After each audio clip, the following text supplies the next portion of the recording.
sometimes, especially lately in the wake of Avengers Endgame, the most successful film of all time, I'll have someone tweet me back or write a comment in one of the videos saying, Grace, maybe you don't have to be so laudatory when it comes to Kevin Feige, right? He's not all that.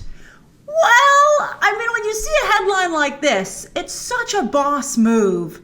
You kind of have to stand. All right, so who's having a horrible evening? Scott Derrickson. This did not go the way he thought it would. It had seemed like Derrickson had the upper hand, right? He'd left over creative differences with fans and producer Jason Blum, which Scott Derrickson made sure we all knew. I think Derrickson didn't handle himself so well with the tweets. But anyway, everybody was shocked, absolutely shocked. And many accused Kevin Feige of trying to strip away the horror elements that Derrickson had been playing up at Comic-Con. It's highly unusual for fans to turn on the MCU so strongly, so publicly, and so broadly. There'll always be a couple of people, but this was pretty across the board. And Kevin Feige, how could he not? He must have noticed and said, "This cannot stand." And boy, did he fix it. Wow, and a tremendous show of force, and really a huge change for Kevin Feige. We're going to talk about that. And also, it's kind of a cool nod to Sony, right? Strengthening that fragile relationship. Sam Raimi is in talks to take over Doctor Strange 2. In fact, in a stream right around the time that it happened with Scott Derrickson leaving the film, we were talking about people, and someone had said, well, what about Sam Raimi? And I was like, that would be ideal. And it actually is happening.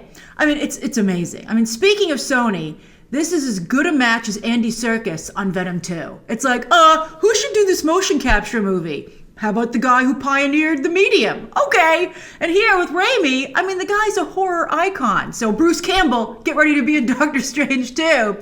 Little Jeff Goldblum-like action. And on that note, Raimi's also very, very funny. I laughed so hard watching Army of Darkness, I was crying and falling out of my seat. He can be very family friendly, which I think is also excellent. And Marvel loves both those things, right? Funny and family friendly. He's not bad with female characters. I wouldn't say he's great, but I wouldn't say he's bad. So this is a good chance for him to prove himself because he'll be handling the precious Wanda, who fans love more than anything. And this is the most important. And he's a studio director, right? He wants to make the studio happy, and he can make the studio happy. Oh boy! There are very few people who can get up and running on a mini Avengers movie that they didn't originate that starts shooting in May. But Sam Raimi is one of those people. In fact, as the trades are pointing out, this is the first real established director to work in the MCU. They tried to say that Kenneth Branagh and Joe Johnston were, but not at the level of Sam Raimi. Sam Raimi is like the real deal. It's amazing. This is like potentially a turning point for the MCU as to the type of director they handle. Usually they get people that Kevin Feige can control, okay? But you know what? Because of that, I honestly strongly believe, and, not to say that these directors don't become great. I think the Russo brothers have especially proven themselves. But, Feige's very much the boss of the MCU. He's the only producer listed on those movies. You can have executive producers, you can have associate producers, but Feige's the producer. But I think that Raimi is really being hired to stop this anti-horror rumor. I think that Feige does not want that to take hold, and you can see how much he did not like it. It was a bad rumor. It was bad. It would not help the movie, and I think this really shuts it down. Oh, it's such a boss move. It's amazing. This, in fact, reminds me of how Ava DuVernay left Black Panther also over creative differences. I wanted her to have that movie so badly. I thought she would be great, and it was so disappointing to me that she walked away from it and then tried to glue herself to it and be like, I'm still part of this because I'm friends with Ryan Coogler. It was bad. But Ryan Coogler took over and turned out to be the perfect director for the film. And look at their careers today. Maybe the New Gods movie will get made. I don't know, though. And I don't have a lot of faith in it after watching A Wrinkle in Time, which is so bad, there's really no excuse for it.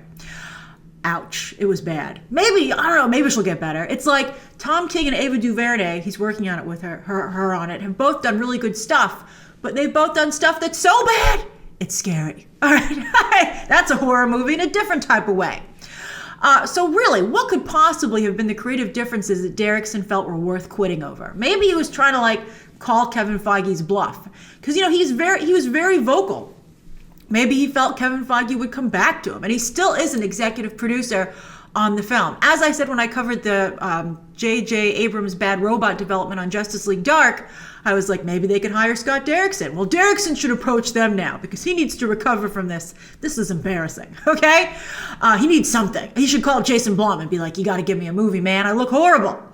I like a good one, too. Jason Blum's like, I do low-budget horror. I'd be like, don't give me that. You make Jordan Peele's movies. All right, so anyway, that means Scott Derrickson has to come up with something himself. Oh, it's going to be tough. I hope he has an idea drawer.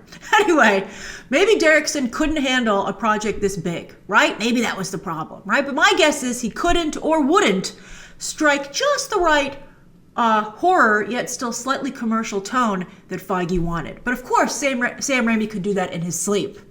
Now, it's not like Sam Raimi hasn't had a couple of bad pictures. He's had more than a couple. In fact, he ended his superhero career infamously on a really bad note. And I'm sure he's eager to fix that, right? I mean, he hasn't directed for a while now, but he'd come back for this. Who wouldn't come back to join the MCU? This is a big deal for everyone involved.